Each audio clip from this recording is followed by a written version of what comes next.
আমি মাকে খুশি করতে গেলে বউ নারাজ, বউকে খুশি করতে গেলে মা নারাজ, কিন্তু আমি একজন মানুষ কোন দিকে যাব? ইসলাম বলে তুমি তোমার মার কি? সন্তান। তুমি তোমার বউয়ের কি? স্বামী। শব্দগুলা খেয়াল করবেন। তুমি তোমার মার সন্তান, যার পায়ের নিচে তোমার বেহেশত। তুমি তোমার মায়ের পায়ের নিচে।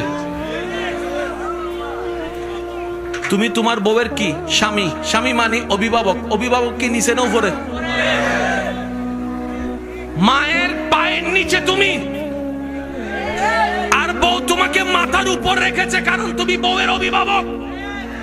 তো উপরওয়ালা তো নিচের ওয়ালার মতো হয় না, নিচের ওয়ালা তো উপরওয়ালার মতো হয় না। এবার সে বলে আমি করব কি? বলে যে শুনো, তুমি মাকে মাথায় রাখো, বউকে বুকে রাখো।